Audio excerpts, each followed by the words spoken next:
Heating choices aren't just about watts on a label. They shape how a room feels, how it's used, and how often it needs attention. Think of baseboard heat as the reliable, steady hand that keeps a space comfortable all day, and wall heaters as the sprinter that gets a chill room cozy in minutes. Let me explain the trade-offs without fluff, so the decision is obvious by the end. If a bedroom needs silence for sleep, that points one way. If a bathroom needs quick morning warmth, that points another. The choice isn't complicated once the details are clear. Heating method and speed. Baseboard heaters rely on natural convection, pulling cooler air in at floor level, passing it over heated fins, and letting the warmed air rise to circulate slowly through the space. The result is a gentle, even temperature that avoids blasts of hot air, but takes time to bring a cold room up to set point.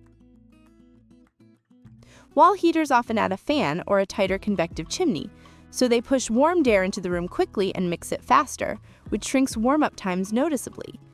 If the routine includes flipping heat on only when entering a room, wall heaters feel more responsive and satisfying. If the heat stays on to maintain comfort for hours, baseboards shine by keeping the temperature steady without overshoot. Bottom line, speed favors wall units, steady comfort favors baseboards. Noise and comfort. Silence is a real feature, not a bonus, and baseboards are as close to silent as electric heat gets because there's no fan to whir or bearings to hum. That quiet helps bedrooms, nurseries, offices, and media rooms feel calm and distraction-free. Wall heaters introduce some fan noise when running, usually modest but still audible, and the tone can matter in smaller rooms at night. The flip side is that airflow can feel cozy during cold starts, creating the sense of immediate relief.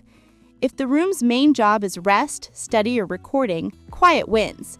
If the priority is fast comfort during brief use, a little noise is an acceptable trade. Energy use and bills. At the point of use, both convert electricity into heat with essentially the same efficiency, so operating costs hinge on run time, set points, and insulation. Because wall heaters reach temperature faster, they can spend more time cycling off in intermittent use spaces, which may trim consumption in practice. Baseboards can be more economical when holding a stable temperature in well-insulated rooms for long blocks of time because slow convection avoids frequent on-off swings. Real savings come from good thermostats and zoning. Heat rooms only when occupied and don't overdrive set points. Bottom line, neither technology magically lowers the bill. Control strategy and building envelope decide the winner. Installation and electrical. Baseboards mount low along a wall, often exterior, and typically wired to 120 or 240 volts with dedicated circuits sized to their wattage. Long runs are straightforward, and the units are simple to place below windows where they counter downdrafts nicely. Wall heaters recess or surface mount in a stud bay or on the surface and also wire to 120 or 240 volts, but they concentrate capacity in a compact box. Recess installs look cleaner yet need careful placement to avoid obstructions and to respect clearances. In renovations, choosing between pulling a new circuit for a wall position or extending along a baseboard path can tip the scales. If the panel has limited space, planning load and breakers comes first. Space and layout. Furniture placement becomes easier when the heating hardware stays out of the way. Baseboards claim long strips of valuable wall real estate at floor level, which can constrain dressers, bookshelves, and sofas, and they don't play well with heavy curtains. Wall heaters free up baseboard lines and concentrate the footprint, which helps in small rooms where every inch counts. In sunrooms or window-heavy walls, baseboards may be the only practical fit. In tight bathrooms, a wall unit above base molding often makes the layout work. If the room needs flexible furniture rotation, a compact wall heater keeps options open. Safety and clearances. Heat is heat, so clearances matter. Baseboards need open space in front and to the sides. Keep bedding, curtains, and furniture off them to prevent scorching and ensure airflow. Their surfaces run hot, though typically not dangerously so when installed and used correctly. Wall heaters also require clearances, especially in front of the grill, and the fan's airflow can move lint and dust into the intake if housekeeping is lax. For households with pets and kids, pick a model with a good guard and clear labeling, and keep vacuuming on the maintenance list. Safety is mostly about respect for the manual and common sense placement, whichever style is chosen. Durability and maintenance. Baseboards are simple: a heating element, fins, and a housing, with no motor to wear out, so they tend to last a long time with minimal attention. Dust them a couple of times a season and check for dented covers that might buzz when metal expands. Wall heaters have more to maintain: a fan, bearings, and sometimes a thermostat assembly inside the unit. Those parts can run for years without issue, but may need periodic cleaning or replacement as they age. If longevity with minimal service calls is a priority, baseboards have the edge. If quick heat is essential, plan for the occasional fan service down the road. Cost ranges. Unit prices for baseboards are usually lower, and installation is straightforward for a standard linear run, but large rooms sometimes need multiple sections to hit the required wattage. Wall heaters often cost more per unit and can carry a slightly higher install labor if recessing and finishing are involved, yet one well-sized unit can cover a small space neatly.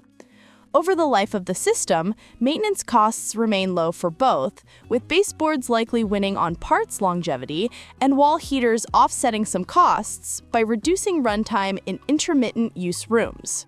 The best way to compare dollars is to align cost with use pattern, all-day comfort versus short bursts. Controls and zoning. Both styles support room-by-room zoning, which is where real comfort and savings show up. Baseboards often pair with simple line-voltage thermostats, delivering steady control and predictable response without fan cycling. Wall heaters benefit from precise thermostats or smart controls that account for fast warm-ups and prevent overshoot, especially in small rooms.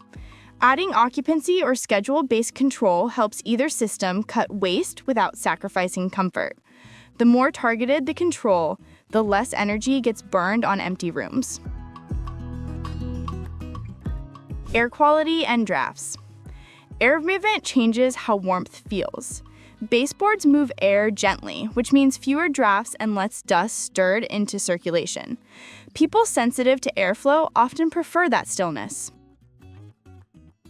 Wall heaters mix air more aggressively during heat calls, which eliminates cold corners faster, but can toss lint and allergens around if the room isn't kept tidy. Neither adds combustion byproducts because they're electric, but both benefit from routine dusting.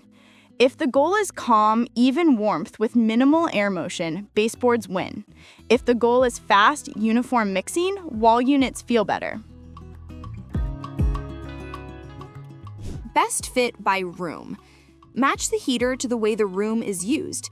Bedrooms, studies, and living areas that stay occupied for long stretches match well with baseboards, where the quiet, even heat pays off hour after hour.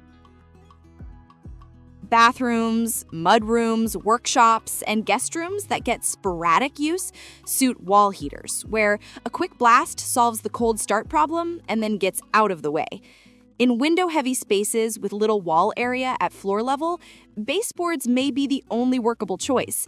In compact rooms that can't spare baseboard real estate, a wall unit is the practical answer. If the home mixes both kinds of rooms, as most do, the sensible solution is often a mix of both technologies. So, which is better? If comfort means quiet, steady, and unobtrusive, choose baseboards and let them do their slow, consistent work. If comfort means fast warm-ups and flexible layouts, choose wall heaters and accept a whisper of fan noise for speed. Here's what matters in the end: room use patterns, desired response time, noise tolerance, and where the furniture actually goes. Pick based on those realities, not just the spec sheet, and either choice will feel like the right one the first cold morning it counts.